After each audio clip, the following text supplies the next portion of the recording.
তার মানে কি আপনার জীবন ঝুঁকিতে আছে ভবিষ্যতে?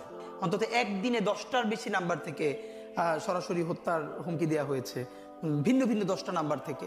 সেই 10টা নাম্বার সহ শাহবাগ থানায় জিডি করেছি, এরপর থেকে আর এর কোনো ইমপ্রুভমেন্ট পাই নাই। তো এটা আপনারা আবার অনেকে মিডিয়া বলবে যে তাহলে আপনি জিডি করেন নাই কেন, এই জন্য করে রাখা। কিন্তু এই জিডি বা কোনো কিছু আমাদেরকে সুরক্ষা দেবে সেটা আমরা মনে করি না। এবং এই জন্য আমি বলেছি আজকে যদি আমাকে হত্যা করা হয়, যে কোনো মুহূর্তে করা হতে পারে। আমি আমার বন্ধুদেরকে ইনকিলাব কালচারাল সেন্টারে সেদিনকে আমরা সবাই বসে বলেছি যে আল্লাহ যদি আমাকে আগে নিয়ে যায় তারপর তোমাদের করণীয় কি। আমি আমার পরিবার এবং আমার ভাই বন্ধুদেরকে ডেকে বলেছি যে আল্লাহ আমাকে নিয়ে গেলে করণীয় কি হবে।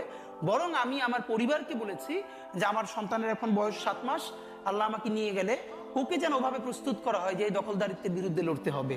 আল্লাহ ওকে যদি বড় করে ওর সন্তানও দখলদারিত্বের বিরুদ্ধে লড়বে, এই স্পিরিট যেন ওকে দেওয়া হয়, এটা আমি আমার পরিবারকে বলেছি। সে আছে। আর একটা মজার ব্যাপার হলো যে আমি যখন ইনসাফের লড়াই করি তখন তো সেখানে পরাজয়ের কিছু নেই। আমি বেঁচে থাকলে আমি গাজী হিসেবে লড়বো, আমি মরে গেলে শহীদ হয়ে আল্লাহর কাছে চলে যাব। আর আমাদের এই লড়াই তো হার জিতের কিছু, আমরা জিতের উপরেই আছি। আমাদের জীবন বেঁচে থাকলেও জিত, আমাদের জীবন চলে গেলেও জিত। আপনার তো হারানোর কিছু ছিল না, সুতরাং লড়াই চলবে। তার মানে কি আপনার জীবন ঝুঁকিতে আছে ভবিষ্যতে?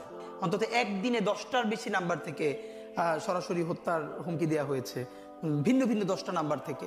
সেই 10টা নাম্বার সহ শাহবাগ থানায় জিডি করেছি, এরপর থেকে আর এর কোনো ইমপ্রুভমেন্ট পাই নাই। তো এটা আপনারা আবার অনেকে মিডিয়া বলবে যে তাহলে আপনি জিডি করেন নাই কেন, এই জন্য করে রাখা। কিন্তু এই জিডি বা কোনো কিছু আমাদেরকে সুরক্ষা দেবে সেটা আমরা মনে করি না। এবং এই জন্য আমি বলেছি আজকে যদি আমাকে হত্যা করা হয়, যে কোনো মুহূর্তে করা হতে পারে।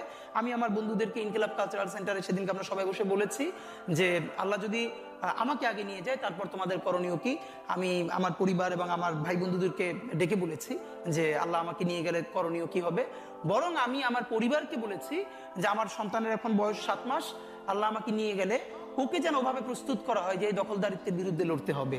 আল্লাহ ওকে যদি বড় করে ওর সন্তানও দখলদারিত্বের বিরুদ্ধে লড়বে, এই স্পিরিট যেন ওকে দেওয়া হয়, এটা আমি আমার পরিবারকে বলেছি। সে আছে। আর একটা মজার ব্যাপার হলো যে আমি যখন ইনসাফের লড়াই করি তখন তো সেখানে পরাজয়ের কিছু নেই।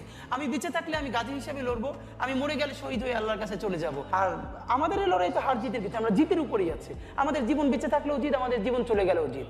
আপনার তো হারানোর কিছু ছিল না, সুতরাং লড়াই চলবে।